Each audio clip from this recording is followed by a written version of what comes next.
Washington, North Korea's nuclear weapons development is spooking most Americans, and two-thirds of them say President Donald Trump's war of words with the isolated nation's leader is making the situation worse. Less than 1 in 10 think Trump's comments are making it better. Those are the findings of a new poll by the Associated Press NORC Center for Public Affairs Research. As tensions between the adversaries escalate and North Korea comes closer to its goal of having a nuclear-tipped missile that could strike the continental U.S. The poll was conducted about a week after Trump intensified rhetorical exchanges with his counterpart Kim Jong-un, dubbing him Rocket Man and threatening in a September 19 speech at the UN to totally destroy North Korea if the U.S. is forced to defend itself and its allies.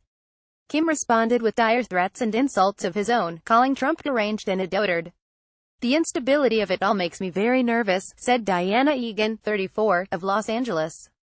She described herself as a moderate Republican, but voiced anxiety about how North Korea might respond to Trump's tough talk and tweets.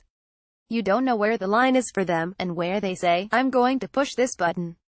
The poll found that 65% of Americans think Trump's comments have made the situation between the U.S. and North Korea worse, including 45% who think he's made this situation much worse. Only 8% think he's making the situation better. 89% of Democrats, 59% of independents and 38% of Republicans think Trump's comments have made things worse. Although North Korea's ability to wet a nuclear warhead with a long-range missile and strike a target in the U.S. remains uncertain, most respondents are worried about Kim attacking America. In July, North Korea tested for the first time a missile that could potentially strike most of the continental U.S. Some 67% of Americans are very or extremely concerned about the threat North Korea's nuclear weapons program poses to the United States. 4 in 10 are concerned about the threat posed to where they live, specifically, more so if they live in urban areas. Trump will be somewhere safe. "We got nowhere to go," said Anthony Leroy Waters, 61, of Wilmington, North Carolina. He said he lives 30 miles from a nuclear power plant and fears the impact an attack could have on his locality. "It's scary," he said.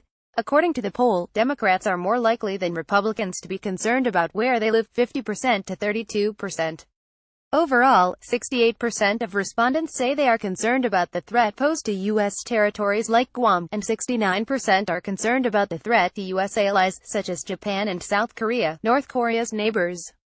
That concern registered higher among older Americans than younger ones. Some 75% of Americans also think comments made by North Korean leaders have made the situation between the two countries worse. 83% of Democrats and 70% of Republicans agree. Mui Baltrumas, 67, of Evanston, Illinois, dissented. He said the North Korean threat is being blown out of proportion and Kim Jong-un is more calculating and not nearly as crazy as everyone thinks he is. Baltrumas, who leans Democrat, said he was more concerned by the John Wayne-style machismo coming out of the White House. "So long as we're looking at North Korea, we're not looking at problems in our own backyard. I think it's a nice, cheap political diversion," he said. The APNORC poll of 1,150 adults was conducted Sept. 28 October 2 using a sample drawn from NORC's probability-based AmeriSpeak panel, which is designed to be representative of the U.S. population. The margin of sampling error for all respondents is plus or minus 4.1 percentage points. Respondents were first selected randomly using address-based sampling methods, and later interviewed online or by phone.